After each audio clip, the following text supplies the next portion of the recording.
வணக்கம் மக்களே, நம்ம சேனல்ல தொடர்ந்து ரிவ்யூஸ் தாங்க பார்த்துக்கிட்டு இருக்கோம். அந்த வகையில இப்ப நம்ம எதை பத்தின ரிவ்யூ பார்க்க போறோம் அப்படின்னா, மாயா கதையில ஏப்ரல் 15 என்ன நடக்க போகுது அப்படிங்கறத பத்தி தாங்க இந்த வீடியோல பார்க்க போறோம். ஸோ மறக்காம இந்த வீடியோவுக்கு லைக் பண்ணிக்கோங்க, நம்ம சேனலை சப்ஸ்கிரைப் பண்ணிட்டு பக்கத்துல உள்ள பெல் ஐக்கானையும் கிளிக் பண்ணி ஆல்னு செட் பண்ணிக்கோங்க. அப்பதாங்க அடுத்து வீடியோஸ் போடும் பொழுது உங்களுக்கு நோட்டிபிகேஷன் தொடர்ச்சியா வரும். பார்க்கலாம். சரி வாங்க வீடியோல என்ன நடந்துச்சு அப்படிங்கறத பத்தி நம்ம இப்ப பார்ப்போம். நம்ம மாயா ஜானகி சொன்னதை கேட்டுட்டு கொஞ்சம் பயப்படுறாங்க. பெரியப்பாவுக்கு ஏதாவது ஆபத்து வந்தா என்ன பண்றது அப்படின்னு பயப்படுறாங்க. மறுநாள் காலை ரகுராம கோவிலுக்கு கூட்டிட்டு போறதுக்காக ரகுராம் காவி வேட்டி காவி சட்டைக்கு கட்டிக்கிட்டு துண்டு போட்டுக்கிட்டு வெளியில வராரு. அப்புறமா ஜானகி பூஜையெல்லாம் பண்ணிட்டு ரகுராம அனுப்பி வைக்கிறாங்க. அப்ப பாட்டி சொல்றாங்க, இங்க பாரு பரவு, நல்லபடியா தீ மிதிக்கணும் அப்படின்னு ரகுராம் சொல்றாரு. அதெல்லாம் நான் பண்ணிருவேம்மா அப்படின்னு சொல்லிட்டு வெளியில நடந்து வராங்க. அப்ப டக்குன்னு ரகுராமோட கால் தடுக்குது. ரகுராம் கீழே விழ போறாரு. அப்ப டக்குன்னு நம்ம சிவா தான் தாங்கி பிடிக்கிறாரு. இத பார்த்துட்டு ஜானகி ரொம்ப அதிர்ச்சி ஆகுறாங்க. அப்ப ஜானகி நினைக்கிறாங்க, கோவில்ல தாலி கீழே விழுந்துட பார்த்துச்சு, ஒருவேளை ஏதாவது பிரச்சனைன்னு கடவுள் அறிகுறி காட்டுறாங்களோ அப்படின்னு ஜானகிக்கு பயம். அப்ப பாட்டி நேரா ரகுராம பார்த்து, ரகு கொஞ்ச நேரம் உட்கார்ந்து இருந்துட்டு போப்பா. பத்மா சொல்றாங்க, அம்மா என்னம்மா இது, கோவிலுக்கு போகையில இப்படி ஆகிருச்சு, இது மாதிரி கோவிலுக்கு கிளம்பிட்டா உட்காரக்கூடாதுமா, நம்ம போய் தான் ஆகணும். பாட்டி சொல்றாங்க, ரகுவோட காலை தடுக்கிருச்சே பத்மா. பத்மா சொல்றாங்க, அம்மா கோவிலை பொறுத்த வரைக்கும் நம்ம கிளம்பிட்டோம்னா போய்தாம்மா ஆகணும், திரும்பி நம்ம போகக்கூடாதுமா, இது அன்னிக்கு கூட தெரியுமே. அண்ணி சொல்லுங்களேன், என்ன பாத்துக்கிட்டே இருக்கீங்க? ஜானகி சொல்றாங்க, ஆமாங்க, கோயிலுக்கு கிளம்பிட்டா கிளம்பி போய் தான் ஆகணும், இடையில ஏதாவது பிரச்சனை வந்தாலும் அத நிறுத்தக்கூடாது. ரகுராம் சொல்றாரு, சரி வாங்கம்மா கோயிலுக்கு போகலாம் அப்படின்னு கிளம்புறாங்க. அப்ப நம்ம ஜானகிக்கு கொஞ்சம் பயமாவே இருக்கு. ஜானகி நேரா மாயா கிட்ட, மாயா எனக்கு என்னமோ பிரச்சனை நடக்கிற மாதிரி ஒரு பதட்டமா இருக்கு. மாயா சொல்றாங்க, பெரியம்மா அதெல்லாம் எந்த பிரச்சனையும் இல்லை, நீங்க எல்லாரும் போங்க, நான் வேற ஏதாவது புவனேஸ்வரி பிரச்சனை பண்ணிருக்காளா அப்படிங்கிறத நான் பாத்துக்கிறேன்.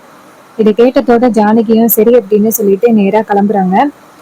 இன்னொரு பக்கம் நம்ம மாயா நேரா வீட்டுக்கு போயிட்டு அந்த புவனேஸ்வரி ஏதாவது ப்ராப்ளம் பண்ணிருப்பாளா அப்படின்னு யோசிக்கிறாங்க. அதுக்கப்புறம் மாயா நினைக்கிறாங்க, சரி நம்ம கோவிலையே போய் பார்த்துக்கலாம் அப்படின்னு பைக் எடுத்துக்கிட்டு நேரா கோவிலுக்கு கிளம்புறாங்க. இன்னொரு பக்கம் அந்த மகாலிங்கம் அந்த ஆயில்ல ஏதோ ஒரு இதை கலந்து ஒரு டம்ளர்ல ஊத்தி வச்சிருந்தாருல்ல, அந்த டம்ளரை அந்த வீட்டுல உள்ள குட்டி பாப்பா பார்த்துட்டு இது ஜூஸ் மாதிரியே இருக்கே, இது குடிச்சா நல்லா இருக்குமோ அப்படின்ட்டு அந்த குட்டி பாப்பா எடுத்து குடிச்சிருது. அப்பதான் அதோட அம்மா பாக்குறாங்க. அம்மாடி என்னம்மா ஆச்சு அப்படின்னு பார்த்தா அந்த குட்டி பாப்பா டம்ளரை காமிக்கிறாங்க. இத பார்த்ததோட அவங்க அதிர்ச்சியாகி, ஐயோ நேத்து நைட்டு இவரு டம்ளர்ல ஊத்தி வச்சாரே அப்படின்ட்டு பார்த்துட்டு அதிர்ச்சி ஆகுறாங்க. அப்ப அவங்க டக்குன்னு அந்த டம்ளரையும் எடுத்துக்கிட்டு அந்த குட்டி பாப்பா மயக்கம் போட்டு கீழே விழுகுது. அந்த குட்டி பாப்பாவையும் தூக்கிக்கிட்டு நேரா ஹாஸ்பிட்டல் கிளம்புறதுக்காக ஓடி வராங்க. வந்துட்டு ஒவ்வொரு ஆட்டோவா நிப்பாட்டி பாக்குறாங்க, யாருமே நிப்பாட்டவே இல்லை. அந்த அம்மாவுக்கு பயம் தாங்க முடியல. ஐயோ அவரு பண்ண தப்பு என் பொண்ணோட தலையில முடிஞ்சிருச்சே, அம்மா நாங்க பண்ணது தப்புதான், எப்படியாவது என் பொண்ணை காப்பாத்துங்க அப்படின்ட்டு அழுகுறாங்க. அப்பதான் மாயா அந்த பக்கமா வராங்க. ஒரு லேடி குழந்தைய வச்சுக்கிட்டு அழுதுகிட்டு இருக்கிறத பார்த்துட்டு மாயா அதிர்ச்சி ஆகி அவங்க கிட்ட என்ன ஆச்சு அப்படின்னு கேட்க, அவங்க சொல்றாங்க, அம்மாடி வீட்டுல இருந்த ஒரு விஷத்தை குடிச்சிட்டோம்மா, என் பொண்ணை இப்ப ஹாஸ்பிட்டல் கொண்டுட்டு போகணும். இதை கேட்டதோட மாயாவும் சரி வாங்க அப்படின்ட்டு நேரா அந்த குழந்தைய தூக்கிட்டு ஹாஸ்பிட்டல் போறாங்க. அந்த அம்மா ஒன்னும் ஒப்பாரி வச்சு அழுகுறாங்க. என் பொண்ணுக்கு எதுவும் ஆகக்கூடாது அம்மா, எங்களை தண்டிக்கிறதா இருந்தா என்ன தண்டிமா, என் பிள்ளைய எதுவும் பண்ணிடாத அப்படின்ட்டு அழுகுறாங்க. மாயா இதையெல்லாம் கேட்டுக்கிட்டே வராங்க. ஹாஸ்பிட்டல் வந்துருது. அப்ப அந்த அம்மா ஹாஸ்பிட்டலுக்குள்ள தூக்கிட்டு போறாங்க. அங்க போயிட்டு டாக்டர் கிட்ட, ஐயா என் பொண்ணு என்னத்தையும் குடிச்சிட்டா, சீக்கிரம் காப்பாத்துங்க. அவரு கேக்குறாரு, இங்க பாருங்க, குடிச்சிட்டான்னு சொல்றீங்களா இல்ல அந்த பிள்ளைக்கு எதுவும் ஊத்தி கொடுத்துட்டீங்களா? அப்ப மாயா இதை பார்த்துட்டு, என்ன இது டாக்டர் இப்படி பேசுறாங்க, நம்ம போயிட்டு கேட்போம் அப்படின்ட்டு மாயா இங்கிருந்து போயிட்டு, இங்க பாருங்க சார், பேசுறதையெல்லாம் அப்படியே பேசிக்கலாம், இந்த பச்சை குழந்தைய காப்பாத்துங்க அப்படின்னு சொன்னதோட அவரும் சரி அப்படின்னு சொல்லிட்டு நேரா அந்த குழந்தைய தூக்கிட்டு போயிட்டு ட்ரீட்மெண்ட் பண்றாங்க. அப்ப மாய நேரா அந்த அம்மாவை பார்த்து, இங்க பாருங்க, எனக்கு ரொம்ப முக்கியமான வேலை இருக்கு, நான் கிளம்புறேன் அப்படின்ட்டு கிளம்புறாங்க. அப்ப அந்த அம்மா அழுகுறாங்க. ஐயோ, அவர் பண்ண தப்பால இப்படி ஆகிடுச்சே, ஏதா என்னத்தையோ இதுல ஆயில்ல கலக்குறேன்னு சொல்லி இப்படி பண்ணிட்டாங்களே, தேவையில்லாம காசு வாங்கி இப்படி பண்ணிட்டாரே பக்கத்தூர்ல அப்படின்னு சொல்லி அழுகுறாங்க. என்ன பக்கத்தூர்ல அப்படின்னு கேட்டதோட மாய நேரம் அந்த அம்மாட்ட போயிட்டு, இங்க பாருங்க, என்னம்மா நடந்துச்சு அப்படின்னு கேட்க அந்த அம்மா சொல்றாங்க, நேத்து நைட்டு என் புருஷன் கட்டுக்கட்டா பணம் கொண்டு வந்தான். மறுநாள் காலை ஏதோ ஒரு ஆயில் மாதிரி கொண்டு வந்து ஒரு சாமி குடத்துல கலந்து அதை எடுத்து வச்சுக்கிட்டான். அதை போய் தான் என் பொண்ணு குடிச்சிட்டா. அது வாசம் அடிச்சா கூட அதுதான் ஆயில் அப்படின்னு கண்டுபிடிச்சிருக்கலாம். ஆனா அதுல வாசம் அடிக்காதபடி எதையோ கலந்துட்டான். இதனால என் பொண்ணு எதுன்னு தெரியாம குடிச்சிட்டா. பக்கத்தூர்ல யாரோ ரகுராமா அவரை காலி பண்றதுக்காக தான் இப்படி பண்ணியிருக்காங்க. அம்மனோட விஷயத்துல இப்படி விளையாண்டுட்டாரு. நான் அப்பவே சொன்னேன், அம்மனோட விஷயத்துல விளையாடாதீங்க, நம்ம பிள்ளையோட தலையில தான் வந்து முடியும்னு சொன்னேன். ஆனா அவரு கொஞ்சம் கூட கேட்காம இப்படி பண்ணிட்டாரு. கடைசியில என்ன நடந்துச்சுன்னு பாத்தீங்களா அப்படின்ட்டு அழுகுறாங்க. இதை கேட்டதோட மாயா அதிர்ச்சியாகி, என்ன ரகுராம் தானே சொல்றீங்க? அவங்க சொல்றாங்க, ஆமாம்மா, ரகுராம் ஐயா தான். ஏதோ பக்கத்தூர்ல ஒரு பெரிய தலைக்கட்டான், அவரை காலி பண்றதுக்காக யாரோ காசு கொடுத்துருக்காங்க. இது கேட்டதோட மாயா அதிர்ச்சியாகி, இங்க பாருங்க, அவரு என்னோட பெரியப்பா தான், அவரு இன்னைக்கு தீயில நடக்க போறாரு. இதை கேட்டதோட அந்த அம்மா சொல்றாங்க, என்னம்மா சொல்ற, தீயில நடக்க போறாரா?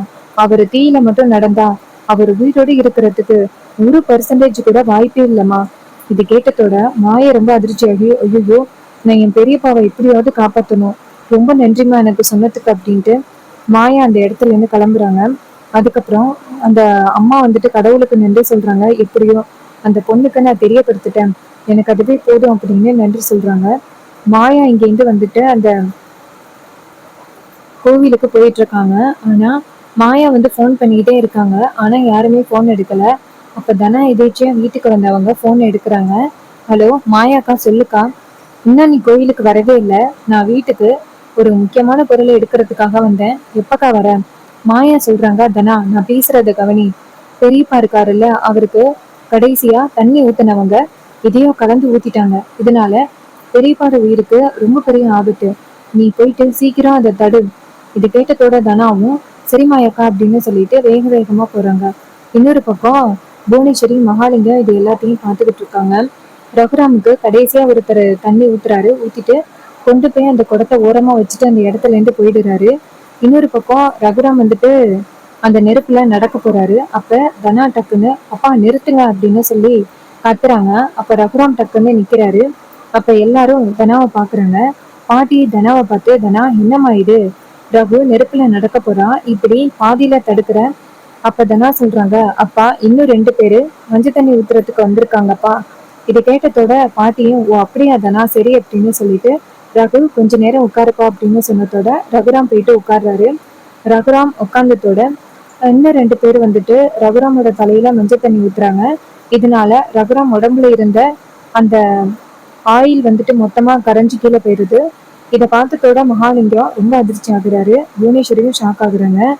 மகாலிங்கம் புவனேஸ்வரியை பார்த்து, என்ன மேடம் இது, கடைசியா அவனை ஊத்த சொன்னதுக்கு ஊத்துனான், ஆனா மறுபடியும் வந்து 2 பேரும் ஊத்திட்டாங்களே, இதனால அந்த ஆயில் எல்லாமே போயிருக்கும், ரகுராமுக்கு ஒன்னும் ஆகாதே. புவனேஸ்வரி ஷாக் ஆகுறாங்க. ச்சே, இந்த பிளான் இப்படி ஆகிருச்சு. மகாலிங்கம் சொல்றாரு, மேடம் அவனை ஒண்ணுமே பண்ண முடியாது போல. அப்ப புவனேஸ்வரி சொல்றாங்க, இந்த தனாவுக்கு கடைசி நேரத்துல எப்படி தெரிய வந்துச்சு, ஒருவேளை நம்ம அதுல ஏதாவது கலந்தது தெரிஞ்சிருக்குமோ? மகாலிங்கம் சொல்றாரு, என்னன்னு தெரியலையே மேடம். அதுக்கப்புறம் தனா வந்துட்டு நேரா மகாலிங்கத்தையும் புவனேஸ்வரியும் முறைக்க, இதை பார்த்துட்டு மகாலிங்கம் அதிர்ச்சி ஆகுறாரு. ஆகா, கண்டிப்பா இவளுக்கு கண்டுபிடிச்சிட்டாளுங்க, இதுக்கு மேல நம்ம இந்த இடத்துல இருக்கிறது நல்லதில்ல, இந்த இடத்த விட்டு நம்ம எஸ்கேப் ஆகிருவோம் அப்படின்னு மகாலிங்கம் அந்த இடத்துல இருந்து எஸ்கேப் ஆயிடுறாரு. புவனேஸ்வரி இதை பார்த்துட்டு லிங்கம் எங்க போனாரு அப்படின்னு தேடுறாங்க. ஆனா லிங்கம் எப்பவோ அந்த இடத்துல இருந்து எஸ்கேப் ஆயிட்டாரு. அப்புறமா நம்ம ரகுராம் வந்து மறுபடியும் அந்த 2 தடவை மஞ்சள் தண்ணி ஊத்திட்டு அந்த நெருப்புல நடக்கிறாரு. இத பார்த்துட்டு மாயா தனா சந்தோஷப்படுறாங்க. அப்புறமா புவனேஸ்வரி இதை பார்த்துட்டு அதிர்ச்சி ஆகுறாங்க. சே, எவ்வளவு பெரிய பிளான் பண்ணோம், இப்படி ஆகிருச்சு அப்படின்னு நினைக்கிறாங்க.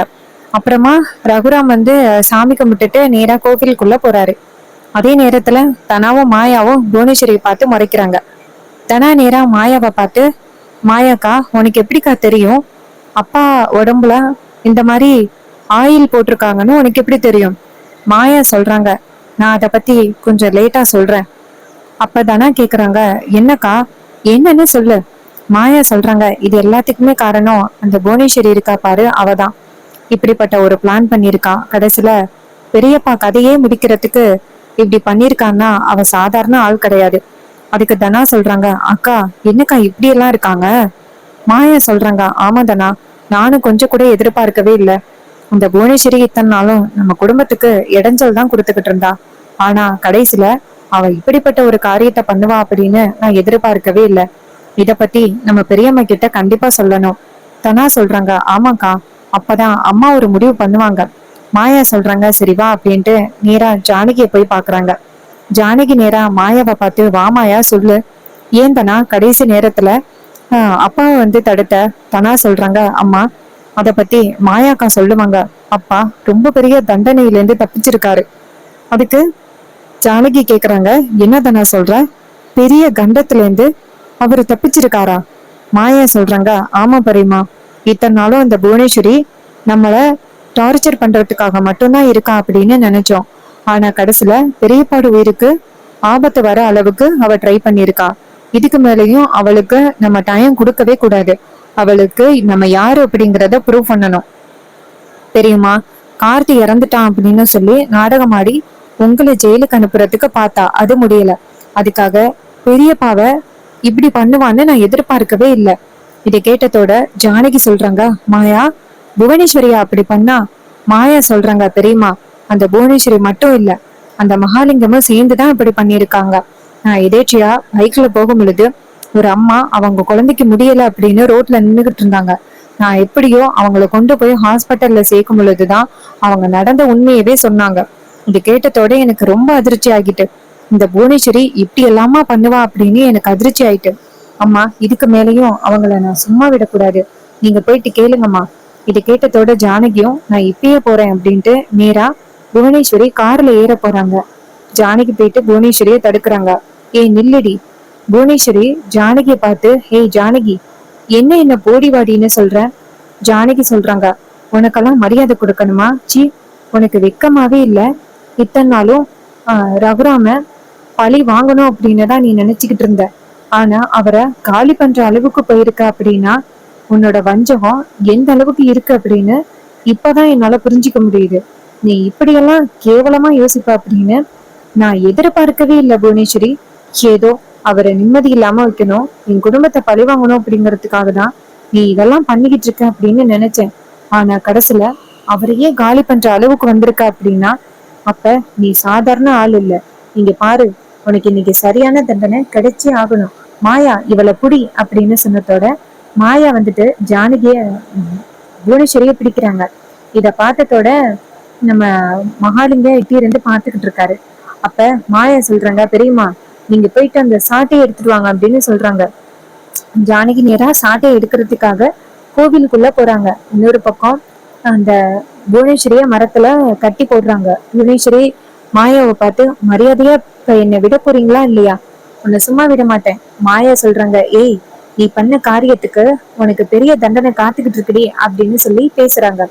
அதுக்கப்புறம் நம்ம ஜானகி அங்கேருந்து வந்துட்டு சாட்டையால புவனேஸ்வரிய விழுத்து கட்டுறாங்க. புவனேஸ்வரி அடி செம்மையா வாங்குறாங்க. அதுக்கப்புறம் நம்ம ஜானகி நேரா புவனேஸ்வரிய பார்த்து, இங்க பாரு, இதுதான் நான் உனக்கு கொடுக்குற கடைசி எச்சரிக்கை. இதுக்கப்புறம் என் குடும்பத்தை பழிவாங்கணும், அவரை ஏதாவது பண்ணணும் அப்படின்ட்டு ஏதாவது நீ ட்ரை பண்ண, அப்புறம் நான் இதை விட பயங்கரமான கோபக்காரியா ஆகிருவேன். இங்க பாரு, இதோட இந்த பிரச்சனையை விட்டுட்டு உன் வாழ்க்கைய பாரு.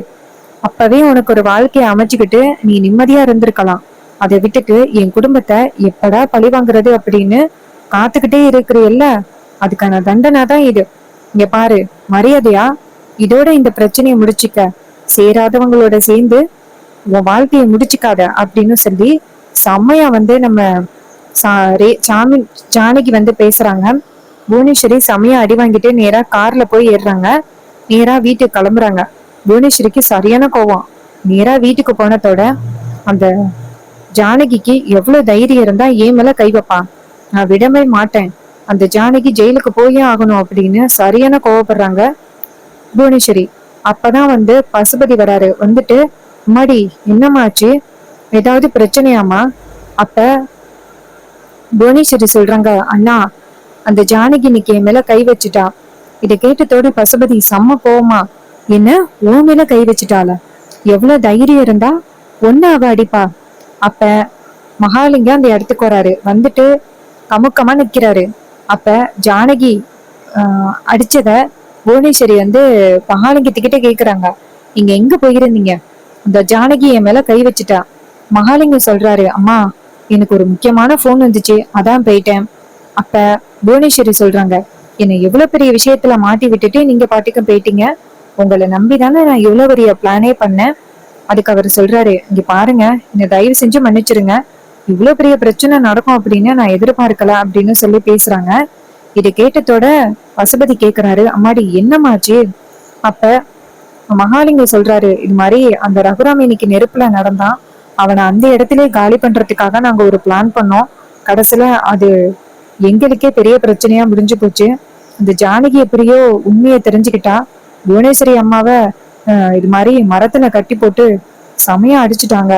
இதை கேட்டதோட பசுபதி செம்ம கோவப்படுறாரு. அந்த புவனேஸ்வரி அடிக்கிறதுக்கு அவளுக்கு எவ்வளவு தைரியம் இருக்கும், அந்த ஜானகிக்கு தண்டனை கிடைச்சே ஆகணும் அப்படின்ட்டு கோவப்படுறாங்க. அதுக்கு மகாலிங்கம் சொல்றாரு, இங்க பாருங்க, நம்ம மேலேயும் தப்பு இருக்கு, அதனால அவங்கள நம்மளால எதுவும் பண்ண முடியாது, பிரச்சனையை இதோட விடுங்க அப்படின்னு சொல்றாங்க. ஆனா பசுபதி சொல்றாரு, நான் விட மாட்டேன், நான் அந்த மாயாவுக்கு சரியான தண்டனை கொடுத்தே ஆகும். அப்பதான் மகாலிங்கம் சொல்றாரு, இங்க பாருங்க, நம்ம என்ன பண்ணாலும் நம்மளால ஒண்ணும் பண்ண முடியாது, அதனால நீங்க அமைதியா இருங்க அப்படின்னு சொன்னதோட நம்ம மகாலிங்க சொன்னதை கேட்டுட்டு புவனேஸ்வரி சொல்றாங்க, இங்க பாருங்க, நம்ம கொஞ்சம் அமைதியா இருக்கலாம்னா அப்படின்னு சொல்றாங்க. இது கேட்டதோட ரகுராம் பசுபதி சொல்றாரு, இங்க பாருமா, உன் மேல கை வைக்கிற அளவுக்கு அவளுக்கு தைரியமா அப்படின்ட்டு கோவப்படுறாங்க. சோ இதே மாதிரி இனிமே அப்டேட்ஸ் நம்ம சேனல்ல நீங்க தொடர்ந்து பார்க்கணும் அப்படின்னா மறக்காம நம்ம சேனலை சப்ஸ்கிரைப் பண்ணிட்டு பக்கத்துல உள்ள பெல் ஐக்கானையும் கிளிக் பண்ணி ஆல்னு செட் பண்ணிக்கோங்க. அப்பதாங்க அடுத்த வீடியோஸ் போடும் பொழுது உங்களுக்கு தொடர்ச்சியா நோட்டிபிகேஷன் வரும், பார்க்கலாம். ஸோ அடுத்த சீன்ல என்ன நடந்துச்சு, என்னெல்லாம் நடக்க வாய்ப்புகள் இருக்கு அடுத்தடுத்த எபிசோட்ஸ்ல அப்படிங்கறத பத்தி தெரிஞ்சுக்கணும் அப்படின்னா மறக்காம கமெண்ட்ல சொல்லுங்க. நம்ம மாயா கூடிய சீக்கிரம் அந்த கார்த்தி உயிரோட இருக்கிறத ரகுராமுக்கு நிரூபிக்க போறாங்க. இதனால ரகுராம் எல்லாத்தையும் ஏத்துக்கிட்டு நம்ம கதிர் தனாவை சேர்த்து வைக்க போறாரு. ஸோ இதெல்லாம் அப்கமிங் எபிசோட்ஸ்ல தான் நடக்க போகுது. ஸோ வேற ஏதாவது ஸ்டோரி பத்தின ரிவ்யூஸ் வேணும் அப்படின்னா மறக்காம கமெண்ட்ல சொல்லுங்க. அண்ட் ஸ்டோரியோட நேமை ஷேர் பண்ணாம ஸ்டோரிஸோட ஹீரோ ஹீரோயினை பத்தி மட்டும் ஷேர் பண்ணுங்க. தேங்க்யூ ஃபார் வாட்சிங்.